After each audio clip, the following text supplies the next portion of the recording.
¿Qué hace un hombre cuando descubre que quienes juró proteger son los mismos que planean enterrarlo? Esta es la historia de alguien que creyó en la lealtad hasta el último momento, sin saber que la traición ya había firmado su sentencia.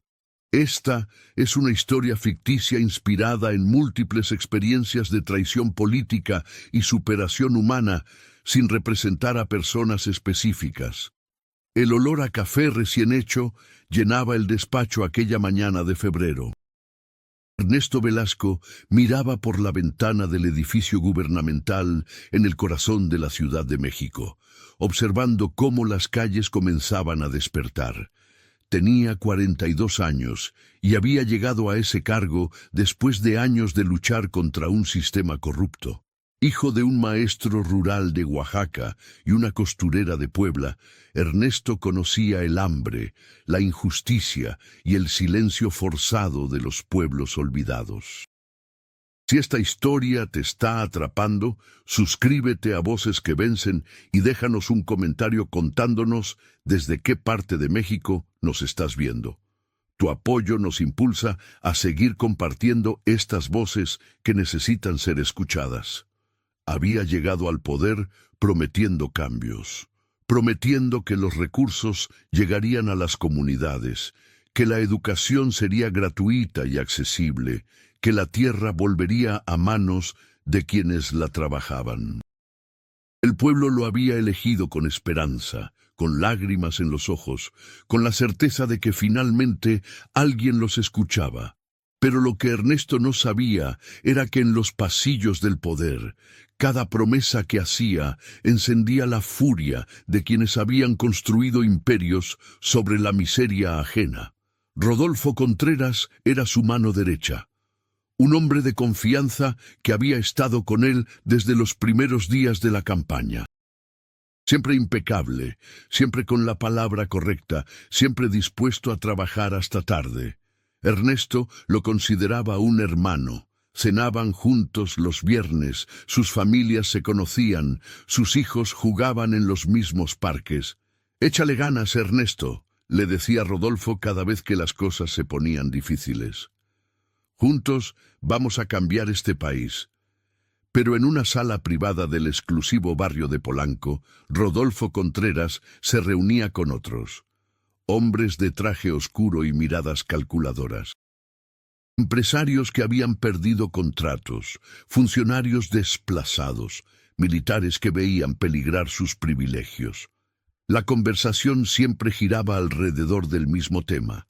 Ernesto Velasco era un problema que debía resolverse. «No podemos permitir que siga adelante con esas reformas», decía uno de ellos encendiendo un puro. «Nos está costando millones». «Tranquilos», respondía Rodolfo con una sonrisa fría. «Todo está bajo control. Él confía en mí completamente». La trampa se tejía con la paciencia de una araña. Cada documento que Ernesto firmaba era revisado primero por Rodolfo. Cada reunión importante tenía a Contreras como testigo silencioso. Cada decisión estratégica pasaba por sus manos. Y lentamente, casi imperceptiblemente, Rodolfo comenzó a modificar cifras aquí, a redirigir fondos allá, a falsificar autorizaciones que comprometían a Ernesto sin que él lo supiera. Los primeros rumores llegaron como susurros. Periodistas afines al viejo régimen comenzaron a publicar artículos cuestionando el destino de ciertos recursos. ¿Dónde está el dinero prometido para las escuelas rurales?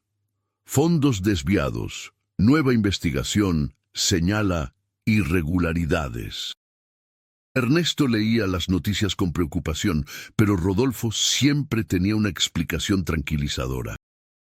Son ataques políticos, hermano. Sabes cómo funciona esto. Mientras más avancemos, más nos van a atacar. No te rindas ahora. Ernesto quería creerle. Necesitaba creerle, porque la alternativa era demasiado dolorosa de imaginar. En su pueblo natal de Santa María, Zacatepec, su madre, doña Francisca Velasco, seguía viviendo en la misma casa de adobe donde lo había criado. Ella no entendía de política, pero entendía a su hijo, y cuando lo veía en las noticias, cada vez más demacrado, cada vez más solo, su corazón de madre le advertía que algo andaba mal. «Mi hijo», le dijo una tarde por teléfono, «ten cuidado con quienes te rodean. No todos los que sonríen son tus amigos. Mamá, estoy bien. Rodolfo está conmigo. No estoy solo». «Ese es el que más me preocupa», murmuró ella, pero Ernesto ya había cambiado de tema. La red se cerró en marzo. Una mañana, Ernesto llegó a su oficina y encontró la puerta sellada. Agentes del Ministerio Público lo esperaban con una orden de aprehensión. Los cargos eran devastadores: malversación de fondos, enriquecimiento ilícito, asociación delictuosa.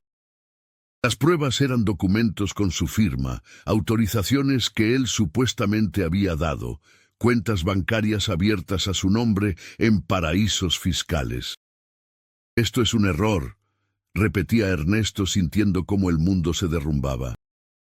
«Yo no he hecho nada de esto». Pero las cámaras ya estaban ahí. Las imágenes de Ernesto Velasco siendo escoltado por la policía dieron la vuelta al país. En las redes sociales, la gente que antes lo había apoyado ahora lo insultaba. Otro político corrupto más. Nos mintió como todos los demás. Ojalá se pudra en la cárcel. En la sala de Polanco, Rodolfo Contreras levantaba una copa de whisky mientras observaba las noticias en una pantalla gigante. «Caballeros», dijo con satisfacción, «el problema está resuelto. Mañana asumo el cargo interino y podemos volver a los negocios como siempre». Los demás brindaron. La trampa se había cerrado a la perfección.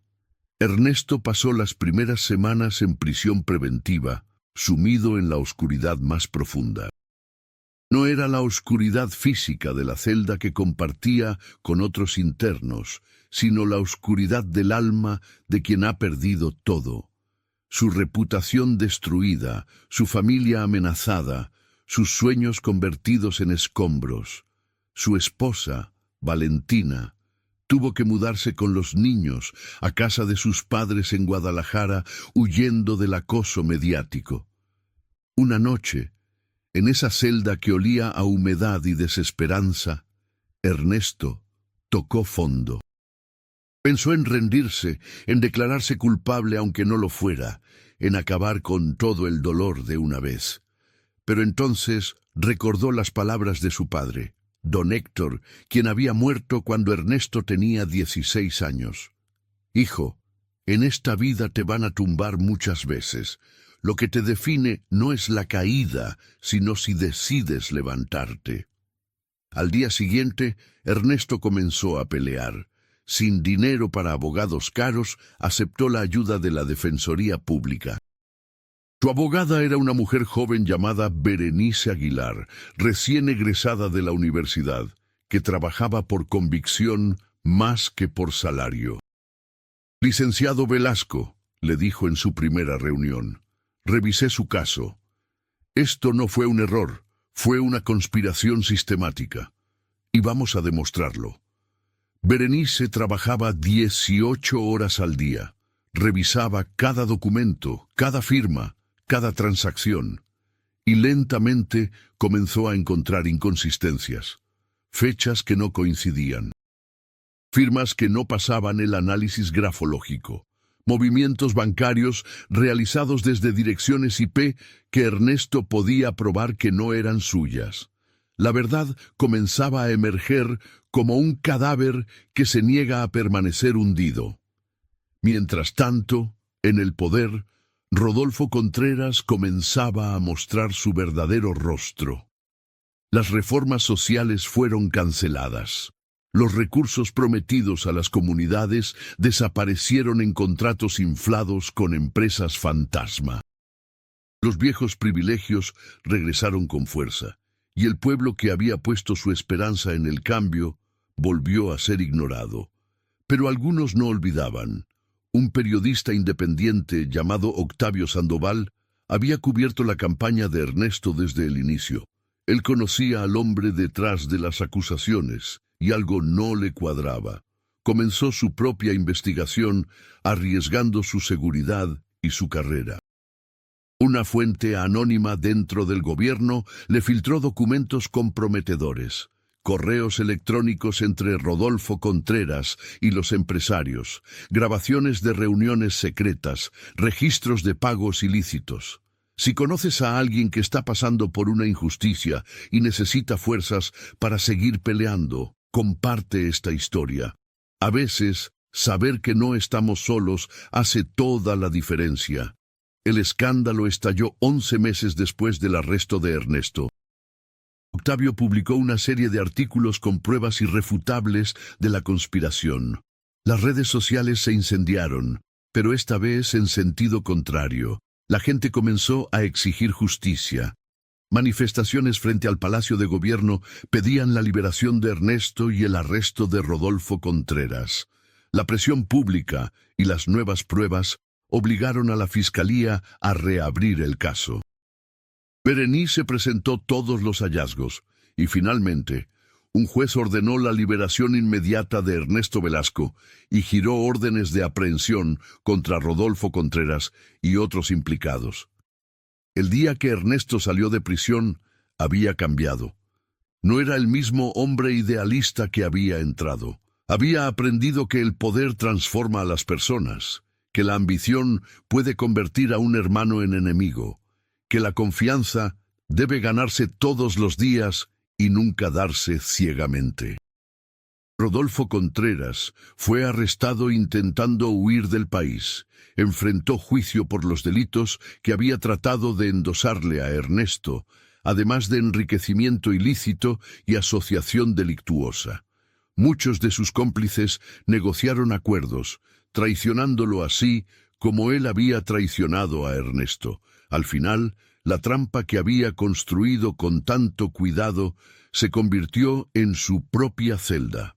Ernesto no regresó a la política de inmediato. Pasó meses con su familia, reconstruyendo la confianza de sus hijos, abrazando a su esposa, visitando a su madre en Oaxaca. Doña Francisca no dijo, «Te lo dije». Solo lo abrazó y lloró de gratitud porque su hijo había sobrevivido. «Mamá tenía razón», admitió Ernesto. «No todos los que sonríen son amigos».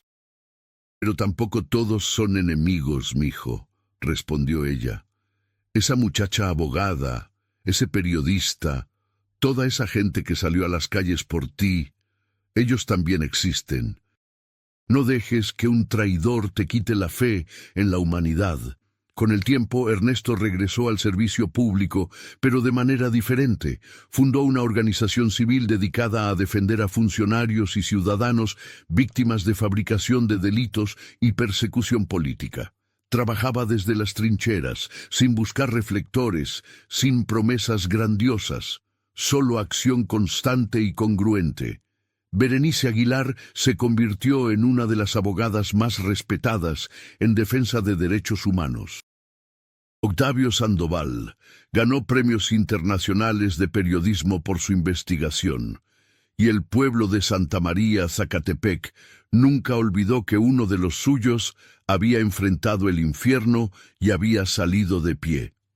Años después, en una conferencia sobre justicia y transparencia, un joven estudiante le preguntó a Ernesto, «Licenciado, después de todo lo que le hicieron, ¿cómo encontró fuerzas para perdonar?».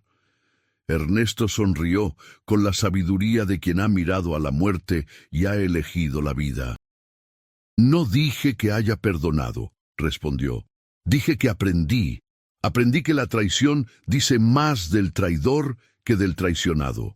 Aprendí que la verdad siempre encuentra grietas por donde filtrarse.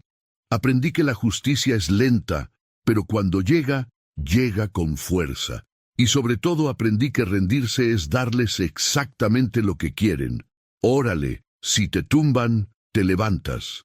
Y si te vuelven a tumbar, te vuelves a levantar. Así hasta que ellos se cansen de tumbarte o tú te hagas tan fuerte que ya no puedan. La sala estalló en aplausos, porque todos allí sabían que no estaban escuchando teoría. Estaban escuchando a alguien que había caminado por el Valle de Sombras y había encontrado la salida. Rodolfo Contreras cumplió 15 años de prisión. Sus antiguos aliados lo abandonaron, su fortuna fue confiscada, su nombre se convirtió en sinónimo de traición. En la soledad de su celda, tuvo tiempo para reflexionar sobre el precio de la ambición sin escrúpulos. Algunos prisioneros que lo conocieron dijeron que al final expresó arrepentimiento. Otros aseguraron que solo lamentaba haber sido descubierto.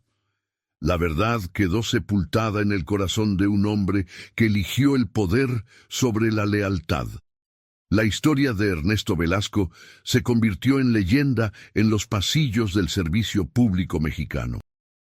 No como advertencia de que la política es sucia y corrupta, sino como recordatorio de que incluso en los lugares más oscuros, la integridad puede sobrevivir, que la trampa más perfecta puede desarmarse con verdad y perseverancia, que el pueblo, cuando despierta, tiene un poder que ninguna conspiración puede vencer. En Santa María Zacatepec, los niños siguen estudiando en escuelas que ahora tienen techos nuevos y libros suficientes, gracias a programas que finalmente llegaron cuando la corrupción fue expuesta. Doña Francisca, ya con más de 80 años, todavía cuenta la historia de su hijo a quien quiera escucharla, no con orgullo de madre ciega, sino con la satisfacción de quien sembró valores que dieron fruto en tierra árida. Y en las noches, cuando Ernesto abraza a su esposa Valentina y escucha la respiración tranquila de sus hijos dormidos, sabe que ganó algo más valioso que cualquier cargo político. Ganó su dignidad de vuelta, recuperó su nombre, demostró que es posible caer y levantarse, ser traicionado y no convertirse en traidor, perder todo y aún así no perder la esencia. Porque al final, la trampa del palacio se cerró, sí, pero no atrapó a quien debía atrapar. Atrapó a quienes la construyeron, consumidos por su propia maldad, prisioneros de su propia ambición. Mientras que el hombre que iban a destruir caminó libre, no solo en cuerpo, sino en alma. Esta es una historia que podría ser la de muchas personas en México y el mundo. Personas que han sido traicionadas, que han tocado fondo, que han sentido que todo está perdido, pero que encontraron en la oscuridad una chispa de dignidad que se negó a apagarse. Y esa chispa, alimentada con verdad, trabajo y apoyo de gente buena, se convirtió en fuego que iluminó el camino de regreso. No te rindas. Nunca sabes cuándo está a punto de llegar tu Berenice Aguilar, tu Octavio Sandoval, tu momento de justicia. Sigue de pie. Échale ganas. La verdad siempre encuentra su camino.